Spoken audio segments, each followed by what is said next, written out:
Democrats had a good election night on Tuesday, and they won just about every key contest. In Ohio, there was issues 1 and 2, very generic names, but meaning a lot. Democrats won majorities in both chambers in Virginia, still leaving now the governor there on his own. And also, they won the Supreme Court seat in Pennsylvania. More big news. Also, Kentucky Governor Andy Beshear, he also won his race.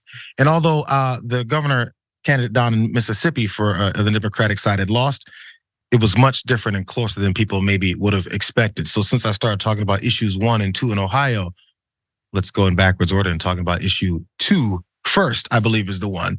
We'll start with this win about marijuana possession and growing even in the state of Ohio. Let's go here, look at that map. So Ohio voted to legalize the possession and sale of marijuana. 57% of the folks who voted did so. I think that's pretty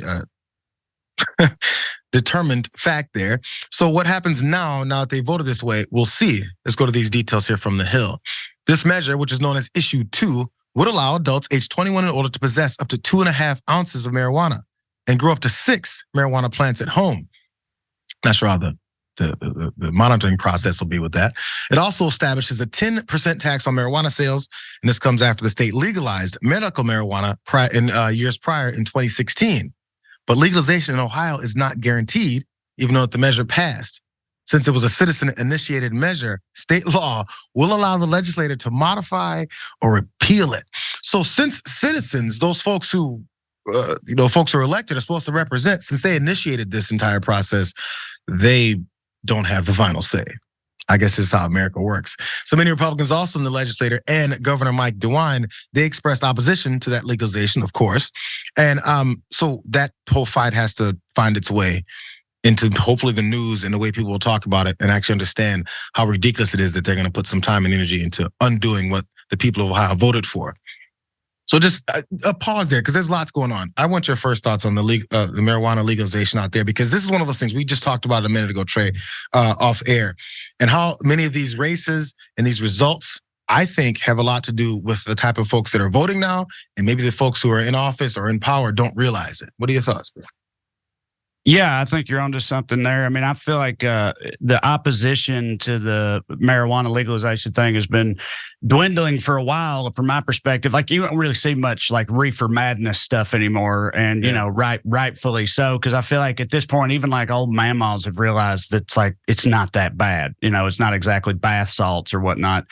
And but there's still been opposition to it with lobbyists and whatnot, because I know like law enforcement lobbies and prisons and stuff like that, they stand to gain a lot by keeping marijuana illegal, which is one of the primary reasons it should be legalized. It's not just so people can get stoned and think about the moon or whatever. I mean, I'm for that too, but we just don't need to be locking people up or using jamming up the works of the justice system for weed stuff anymore. And I feel like people are generally coming around to that. But the important part that that you pointed out is this is Ohio.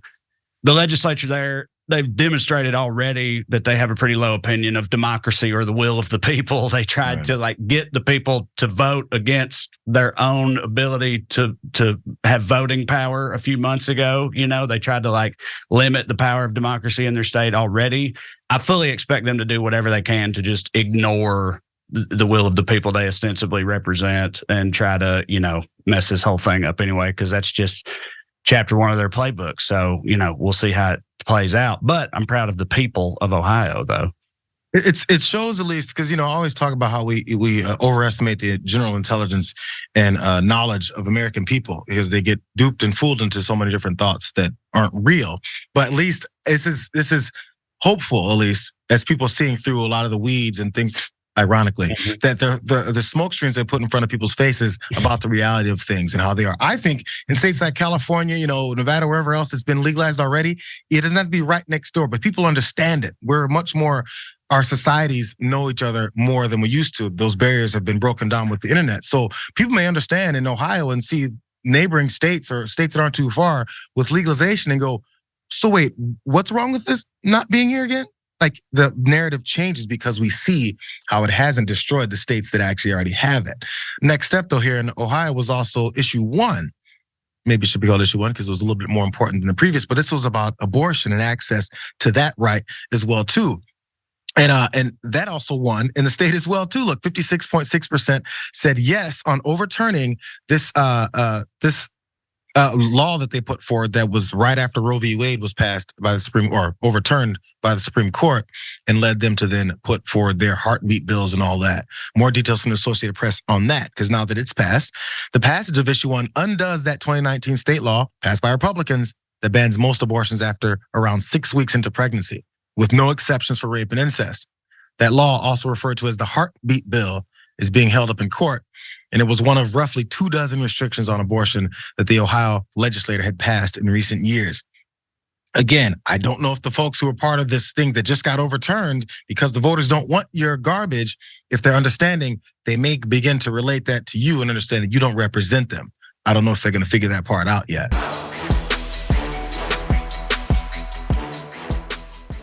Check out the Damage Report podcast each day, wherever you get your podcasts, whether Pocket Casts or Stitcher or iTunes. You can join me as I give you the news and stories you want, with a range of co-hosts and interview guests jumping in on the fun each day. Again, that's the Damage Report, wherever you get your podcasts. And if you get them at iTunes, don't forget to rate and review. Sometimes I'll read them live on the show.